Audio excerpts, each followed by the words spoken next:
Today I'm going to tell you the best way to clean a shower, and it's not with any harsh chemicals or CLR or anything like that. It's not with an orbital polisher. I even tried that too. I spent a lot of time with chemicals and rubber gloves and scraping, and nothing seemed to work, but the only thing that did to get heavy soap scum and calcium buildup was this razor blade. And then afterwards I followed up with some Rain-X. And you may say, oh, you shouldn't use a razor blade on fiberglass, but let me just show you what I mean.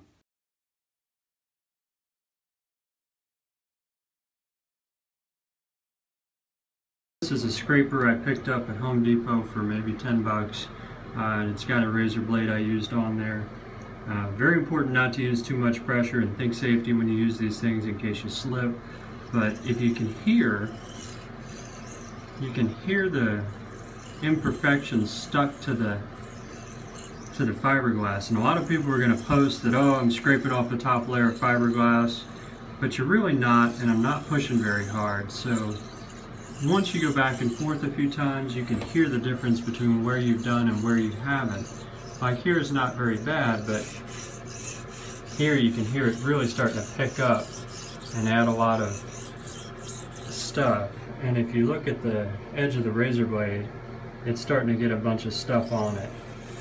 And that's just soap scum buildup and calcium buildup, and it's really hard to show a white surface in a video, but you can hear the difference. If I do here for a minute, it gets very clean.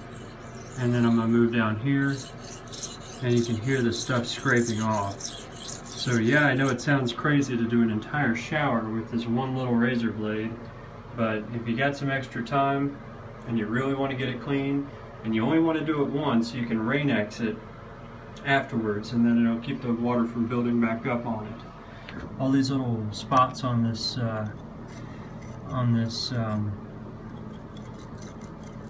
faucet come right off. Anyway, that's what I finally ended up doing to get the other shower very clean, and I'm going to do it to this one too, and then Rain-X it. And here's an example of how much gunk can really come off. That's just one scrape, and no, that's not fiberglass, it's soap scum. And you can just push it along and it makes quite a little pile of soap. And here's one that she doesn't actually use, and it's just water, calcium. You can hear it cutting, and a little line develops of calcium deposits on the edge of the scraper.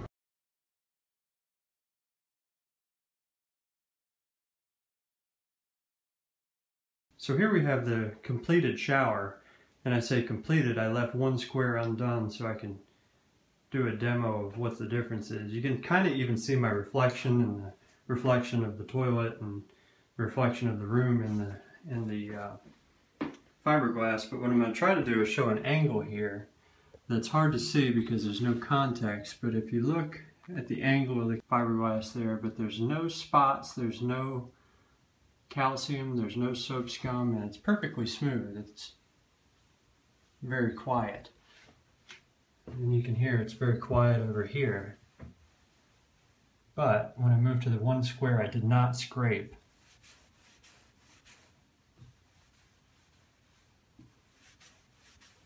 It's much louder. You can feel it. It's hard to show something with a video, but it's very smooth on this side. You can kind of hear my hand run across it. And on this side you can hear it because it's much grittier. And it even works on the, this is not real metal, well, this is real metal, this is plastic, I think. But these little deposits, here's one left that you can scrape off with your nail. So I know it's permanent, it will come off. But all these chemicals I tried did not get it. And I left them on for quite a while, but if you're not into using harsh chemicals and you have an extra hour or two to razor blade your shower,